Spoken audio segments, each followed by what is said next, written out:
And we're back to the trunk. The lights, yeah. So what we're gonna do is we're gonna put an upgrade or two on the old trunk here. She's been working out great, but she needs some more power.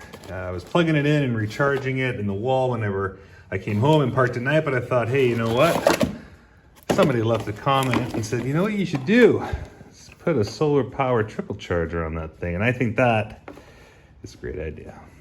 So put her on there just to see. And it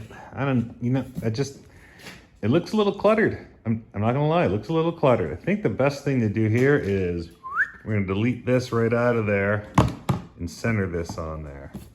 No, we're gonna take that handle right out of there, put this on top, and then we could use those existing holes maybe to fish that wire down and through. Did I mention suction cups?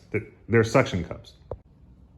I was so excited about the suction cups, but due to geographical abnormalities on the roof of this thing, there's nowhere for the suction cup to go. So we're gonna have to find another way to mount this. So when you're mounting a solar panel onto a vehicle, you want to make sure you're putting it on solid. It's not going to move or go anywhere.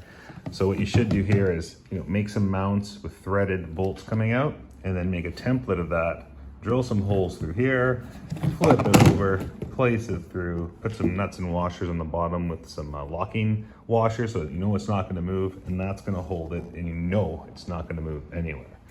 What we're gonna do today is we're just gonna use some double-sided tape because, So before we're gonna put this on, what you're gonna wanna do is get some alcohol. No, not that kind of alcohol. We're gonna use alcohol to clean the surfaces and the back of the solar panel so that that double-sided tape sticks as good as possible. Here we go.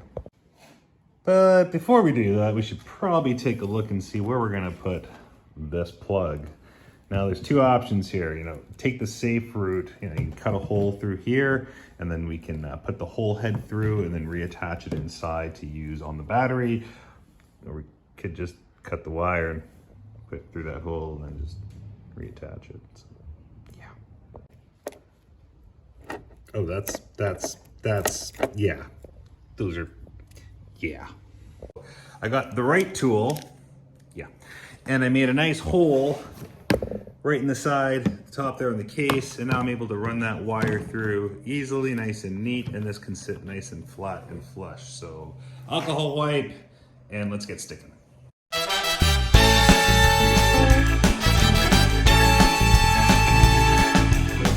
This double-sided Gorilla Tape is rated for about 35 pounds. This bike gets up to about 50, 60 kilometers an hour. I'll be acting as a windbreaker when riding, so I think this is gonna hang on just fine. Gonna make sure that this area is nice and clean. Peel off the protective layer here and get that stuck on the trunk, and then we'll start the wiring.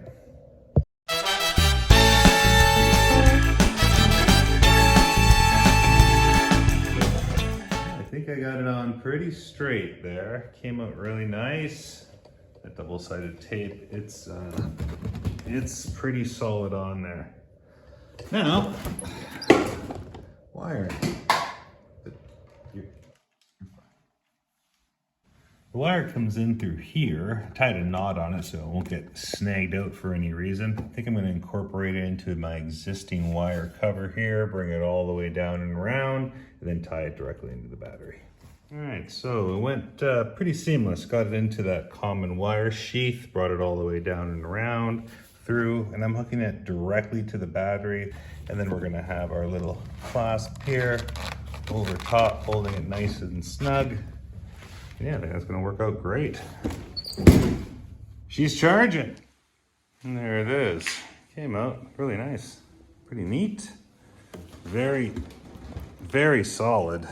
Now the main reason why I put this charger on is I'm gonna be using some auxiliary lights, disco lights in the front and extra bright red in the back, just so I can be seen by the cars behind me.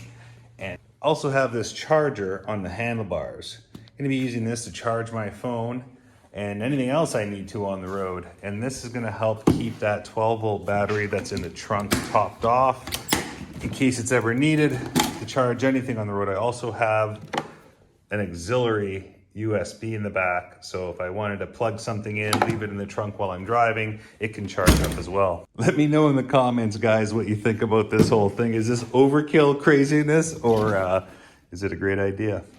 Thanks so much for watching, guys. Please like, subscribe, and we'll see you on the next one.